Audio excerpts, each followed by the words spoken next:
That's right. There is so much good news, so much winning out of the Trump White House right now that the mainstream legacy media can't keep up with it. Just when you thought things couldn't get more explosive, boom. Karoline Leavitt has filed another lawsuit against The View, and now ABC is in full-blown crisis mode. Whoopi's sweating, Joy Behar is fuming, and for once, Sunny Hostin is silent. This isn't just viral drama, this is lawsuit number 2, a legal missile locked on both the network and its hosts, and they're unraveling fast. Sources say The View's production team is scrambling in emergency meetings, sponsors are pulling out, and ABC execs are calling it a reputational disaster. But what exactly did Karoline launch this time, and how did a single court filing shake the media giant's entire foundation? You're going to want every detail.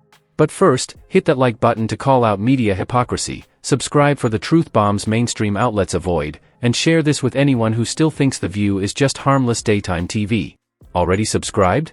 Perfect. Let's dive in. 72 hours ago, The View airs a new episode. You'd think, after being hit with an $800 million lawsuit that has Whoopi Goldberg lawyering up, the hosts would tread carefully. But nope, they double down. No apologies. No PR-crafted statements.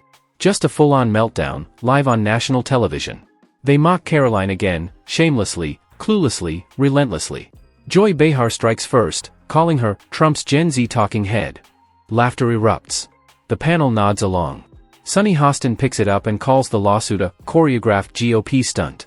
And then comes Whoopi, ground zero in this legal firestorm, smiling, adjusting her glasses, and dropping the line that sent Karoline's legal team into overdrive.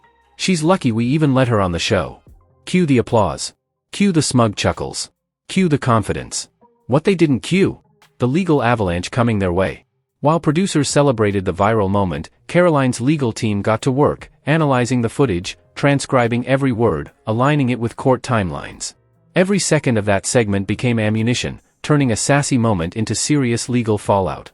Let's be clear, this isn't about bruised egos, it's about proving that, even under the shadow of a massive lawsuit, The View's hosts continued to defame a plaintiff already in litigation with them.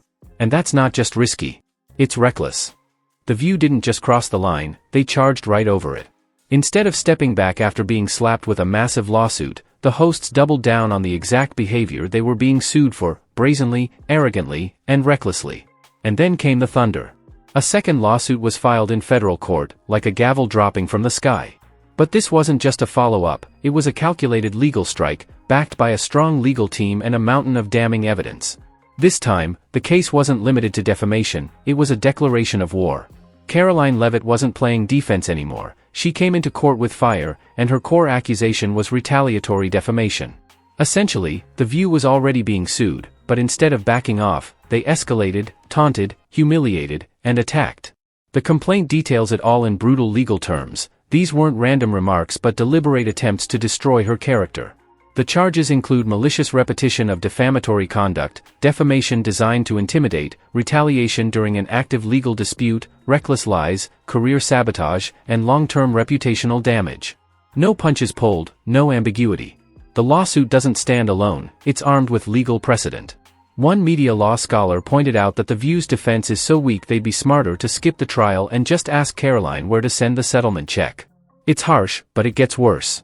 Karoline's legal team called in media ethicists, legal academics, and even a former federal judge, all of whom were united in disbelief, calling The View's continued mockery astonishingly ill-advised given the ongoing lawsuit. In Hollywood, the whispers are growing louder. There's talk that Whoopi might unknowingly be filming her final season. Meanwhile, over at ABC, it's not just a mess, it's a meltdown. Legal alarms are blaring, PR teams are scrambling, and advertisers are vanishing. What they thought was the worst, the first lawsuit, was just the eye of the storm. Karoline's second wave has hit, and the floodwaters are rising fast. Joy Behar calls her a 10. I mean, how dare she objectify a woman with a rating system, but it's such a typical thing from a 1.5. Well said. The halls of ABC aren't just buzzing anymore, they're blazing. According to multiple insiders, the View studio has transformed into an emotional battlefield, and here's the twist, it's not Karoline Leavitt fueling the fire. It's the very hosts who mocked her on live television now standing in the wreckage of their own making, watching their empire crumble from within. Within 48 hours of Karoline's second lawsuit, the backstage atmosphere imploded. This wasn't just gossip or nerves, it was pure chaos. Producers, the usually composed professionals who carry clipboards and manage logistics, are reportedly furious. Not at Karoline, not at her lawyers, but at the talent, their own on-air stars. One veteran producer allegedly lost it during a post-show rundown, slamming a folder down and shouting, "This is what happens when no one listens." Staffers say the tension wasn't just visible, it was palpable, like the very walls of the studio were bracing themselves. Can you blame them? This wasn't just one lawsuit anymore, it was two, and each one threatened brand credibility, audience trust, and ad revenue. Then came the bombshell, a leaked internal memo, confirmed by two independent sources. The document, now the subject of every hushed hallway chat and encrypted Slack message, made it crystal clear: we asked the panel to avoid inflammatory comments on this case. They didn't listen. There it was, the entire debacle laid bare. ABC didn't stumble blindly into this disaster. They saw the warning signs, issued the cautions, and still, Joy cracked jokes, Sunny brushed it off, and Whoopi smirked her way into a legal nightmare. Now, ABC is in full emergency mode. Sponsors are ghosting them. Legal departments are demanding round-the-clock updates. Producers are combing through transcripts, emails, and footage like they're gathering evidence for a criminal trial. Morale on set? Below zero. One drained staffer, speaking anonymously, put it bluntly, "We used to joke about lawsuits. Now we're Googling severance packages." And that sense of dread isn't paranoia. Insiders confirm that ABC has already frozen internal budgets, axed development on future segments, and shelved an upcoming major promo campaign. Security at The View has been ramped up indefinitely, but not due to physical threats. It's because the backlash against the show is erupting like wildfire. Angry emails, protest tweets, and callers flooding the switchboard are demanding action, specifically, terminations. Even longtime fans of The View, those who used to defend every segment, are now speaking out. One viral comment summed it up perfectly: "This show used to be about truth. Now it's about tearing down anyone who disagrees." Petitions are gaining serious momentum, calling for the resignations of Whoopi Goldberg, Joy Behar, and Sunny Hostin. Even ABC's board is reportedly reviewing talent contracts, an ominous sign in the media world. Meanwhile, Karoline Leavitt has said nothing. No press tour. No tweets. No camera time. She's playing the quietest yet most devastating card in this media war: silence. And right now, her silence is deafening. In today's world, strategic silence speaks louder than any headline. As The View spirals in real time, Karoline stands calmly at a distance, watching the fallout unfold. And it seems like she's just getting started. For years, mainstream networks have buried stories that didn't fit their narrative. For years, silence was their shield. But this time is different. The Karoline Leavitt versus The View legal inferno is too big, too viral, and too damning to ignore.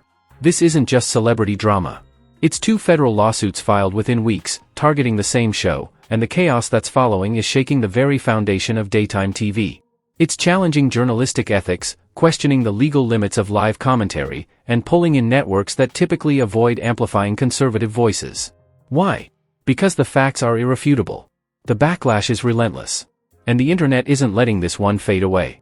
Legacy media outlets are being dragged into the conversation, whether they want to be or not. Journalists from MSNBC, CNN, and even the New York Times are now scrambling for context, reaching out to media lawyers and analysts, trying to get ahead of a story they can no longer contain.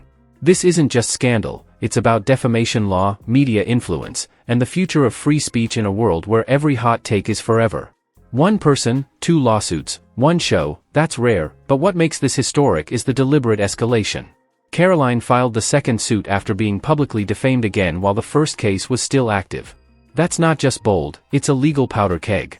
According to media law experts, this case could set new precedents, not just for daytime talk shows but for YouTubers, Twitch streamers, podcasters, influencers, anyone with a microphone and a following. If Karoline wins, the threshold for what qualifies as reckless disregard for truth in the digital era could drop dramatically. Meanwhile, Twitter has turned into a war zone. Hashtags like #KarolineStrikesBack, #SueTheView, #MediaAccountability, #JusticeForCaroline, and #DefendTheTruth have dominated political discourse for days. TikTokers are resurfacing old clips of The View, stitching together scenes of Joy, Whoopi, and Sunny with real-time legal breakdowns. YouTubers are hosting panel streams with attorneys, PR experts, and political commentators, dissecting every word that aired. And here's the shift: left-leaning voices are beginning to fracture. A prominent MSNBC analyst, known for defending progressive media, went viral with a post that read, "Karoline may be controversial, but she's calling out a media problem we've ignored for too long." The post has thousands of retweets, tens of thousands of likes, and a cascade of uncomfortable questions that are now entering the public discourse. The elephant in the newsroom is too big to dodge. For years, The View and shows like it have thrived inside a media bubble, flinging personal attacks, political slams, and loaded rhetoric under the safe glow of applause, soft interviews, and favorable press. But Karoline Leavitt just cut through that bubble, and for the first time, the spotlight is on the people behind the microphones. This lawsuit is about more than just Karoline. It's about media ethics, the line between opinion and defamation, and the unchecked influence of massive platforms. Now that the media has been forced to confront its own reflection, the image staring back is a whole lot uglier than they expected. So it is the belief of this White House and the White House counsel's office that the president was within his executive authority to do that. He is the executive of the executive branch, and therefore he has the power to fire anyone within the executive branch that he wishes to. There's also a case that went before the Supreme Court in 2020, Scala Law LLC versus the Customs, Bureau Protection. I would advise you to look at that case, and that's the legality that this White House is wrestling. Now, ABC is facing the nightmare scenario they never thought they'd confront: keep the view or cut it loose. Inside the network's headquarters, panic has transformed into paralysis. Multiple insider leaks confirm that ABC executives are locked in endless emergency meetings, grappling with a decision that could redefine their legacy. Sources say they're stuck between three brutal options. First, they could suspend Whoopi, Joy, and Sunny temporarily, an effort to make a surface-level PR move that signals responsibility without dismantling the franchise. But critics argue it's far too little, far too late. Second, they could settle both lawsuits privately and painfully, which would mean writing massive checks, forcing public apologies, retracting statements live on air, and scrambling to stop the bleeding from lost sponsors. Expensive, humiliating, and far from a guaranteed solution. Third, the nuclear option: cancel The View outright and rebrand the time slot. And according to some insiders, this option is gaining traction because the damage may already be irreversible. Why the urgency? Because the bleeding won't stop. ABC's ad sales team is reportedly in freefall as sponsors yank their deals at breakneck speed. One insider claims a seven-figure contract vanished within a single day of the second lawsuit filing. Another major brand released a statement saying, "We will not associate with programming under active defamation litigation."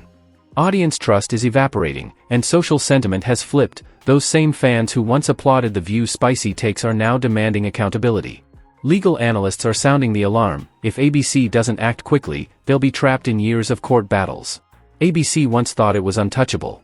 The network operated under the assumption that talk shows lived in a consequence-free zone. But Karoline Leavitt just shattered that illusion. She proved that even media giants can fall, and accountability comes with a steep price.